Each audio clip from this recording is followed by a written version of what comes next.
আসসালামু আলাইকুম। কেমন আছেন আপনারা? আশা করি সকলে ভালো আছেন। আল্লাহর রহমতে আমি অনেক ভালো আছি। আপনারা দেখছেন MRN ভ্লগ এবং আপনাদের সাথে আমি আছি মোহাম্মদ নাহিদ হাসান। চলুন বেশি কথা না বাড়িয়ে ভিডিওটা শুরু করা যাক। আজকে আমরা কোনো প্ল্যান ছাড়াই একটু ঘুরতে বেরিয়েছিলাম। হঠাৎ করে বাবরে যাওয়ার সিদ্ধান্ত হলো যে বাবরে যেয়ে আমরা সবাই গোসল করব। এর মধ্যে ফোন করার পরে আমাদের কিছু বন্ধু ওই সাইড থেকে আরো আসতেছে। এর মাঝে আমরা একটু কথা বলে নেই। এই যে আমাদের আছে বড় ভাই মোহাম্মদ হৃদয় এবং এদিকে শ্রমিক। চলুন, তারা সম্ভবত চলে আসার কথা এতক্ষণে। বেশ আগে ওটা রওনা দিয়েছে, এতক্ষণে চলে আসার কথা। জানি না কেন তাদের দেরি হচ্ছে। তারা আসলে আমরা বাবার উদ্দেশ্যে রওনা দিব। আর বাবরের পরিবেশটা এই গরমের সময় কেমন আপনি তো খুব ভালোভাবে জানেন। তো এটা তেমন নতুন করে কিছু বলার নাই। আমরা চাচ্ছি আজকে আমাদের বাসার পাশে একটা বাবর এই যে চলে আসছে। আমাদের ছোটখাটো একটা হাতি আর আমাদের এই বড় ভাই, আমাদের নেতা। তো যাই হোক, হুম, ওকে। যাই হোক, আমরা এখন রওনা দেই আমাদের বাবারের গোসল করার উদ্দেশ্যে। আমাদের গোসল করার কোনো প্ল্যানিং ছিল না। আমরা সবাই দোকানে বসে আড্ডা দিচ্ছিলাম। হঠাৎ করে আমাদের মাঝে একজন বলে উঠলো যে, "আমরা তো বসে আছি, চল আমরা বাবর থেকে গোসল করে আছি বা একটু ঘুরে আসি।" তখন আমরা বললাম, সবাই বললাম যে, "চল ঘুরে আসা যায়, সমস্যা নাই, চলেন ঘুরে আসি।" তখন আরকি আমরা বের হয়ে যাই। আর আমরা আজকে যাচ্ছি সাকান্না বাওরে। আমাদের বাসা থেকে ৫ থেকে ১০ মিনিট সময় লাগে এখানে যেতে। তো যেহেতু আমরা এখানে দাঁড়িয়ে ছিলাম যার কারণে একটু সময় বেশি লেগে গেছে। তো যাই হোক, আমরা বেশি কথা না বাড়াই, ভিডিওর দিকে যাই। আমরা যাওয়ার সময় কিছু কথা লক্ষ্য করি, যেমন এই আমাদের এই যেহেতু এটা হলিডে থেকে ঝিনাইদহ মহাসড়ক, কিন্তু এটা মহাসড়ক হওয়া সত্ত্বেও রাস্তার অবস্থাটা তেমন একটা ভালো না। যেখানে সেখানে মনে করেন বড় গর্ত আছে বা পানি জমে থাকে বলতে গেলে। আর এখানে মনে করেন যে যার মতো চালায়।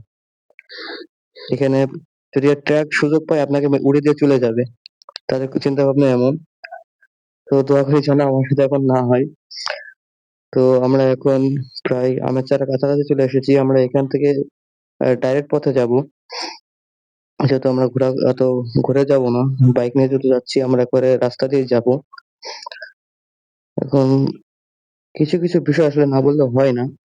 তারা যেভাবে বেপরোয়াভাবে গাড়ি চালায়, তো এখানে আমার স্পিডটা হালকা বেশি ছিল।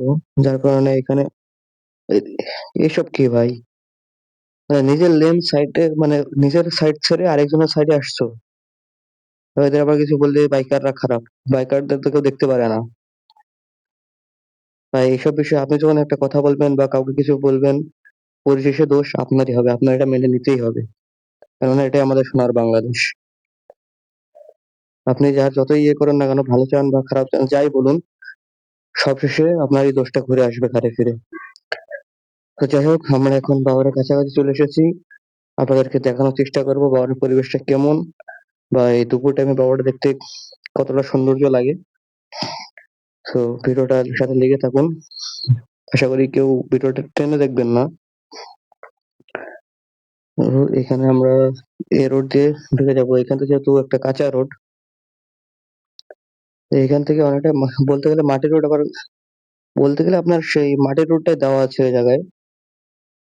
এখানে রাস্তার কন্ডিশনটা অনেকটাই খারাপ।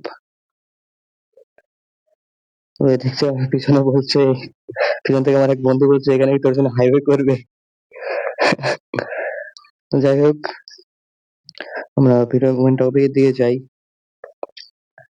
তো আজকে দেখি যদি আবহাওয়াটা ভালো থাকে বা সবার যদি মন মস্তিষ্ক এক থাকে, তাহলে আমরা এখান থেকে একবারে গোসল করে তারপরে বাসায় ফিরবো এবং গোসল করার সময় আপনাদের ভিডিওটা করে দেখাবো।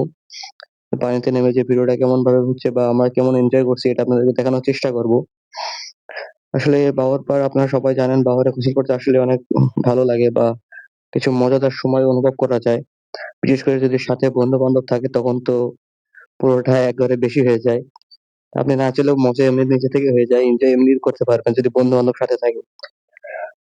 জীবনে সবথেকে বেশি প্রয়োজন হলো বন্ধু-বান্ধব। বন্ধু-বান্ধব যদি আপনার না থাকে আপনি জীবনটা উপভোগ করতে পারবেন না। তো কথা বলতে আমরা এই যে পৌঁছে গেছি আমাদের সাগান্না বাওয়ারে। ভালো লোকজনে তো গোসল করতেছে এই জায়গায়। এই যে তারাও চলে এসেছে আমাদের পিছনে। যাই হোক, এদিকে না যাই। এই যে একটু পাওয়ার যদি আপনাদেরকে দেখানোর চেষ্টা করি, জাস্ট ওয়াও! অনেক সুন্দর একটা লুক আসতেছে। এখন আমরা সবাই এখানে গোসল করব। তো গাইস, ওখানে কিছু সমস্যা থাকার কারণে আমরা এখানকার ভিডিওটা করতে পারি নাই, যেহেতু আমরা একটু আড্ডা দেওয়ার পরে একটু পরে আমরা গোসল করতে গেছিলাম। তখন অনেক আপুরা ছিল, অনেক আন্টিরা ছিল। যার কারণে আমরা তাদের প্রাইভেসির ক্ষেত্রে আমরা ভিডিওটা করতে পারি নাই। তারা নিষেধ করছিল। তো অন্য একদিন, অন্য কোনো দিন আপনাদেরকে পুরো ভিডিওটা দেখানোর চেষ্টা করব। যে আমরা হয়তোবা কিছুদিনের ভিতরে আবার যাব, যে আবার সম্পূর্ণ ভিডিও ভালোভাবে করব, করে আপনাদের মাঝে শেয়ার করব। তো গাইস, আজকের ভিডিওটা এতটুকুই। আশা করি সকলে ভালো থাকবেন, সুস্থ থাকবেন। আর নতুন নতুন ভিডিও পেতে চ্যানেলটি সাবস্ক্রাইব করে রাখবেন। ফেসবুক থেকে দেখলে অবশ্যই পেজটি ফলো করে রাখবেন। আসসালামু আলাইকুম।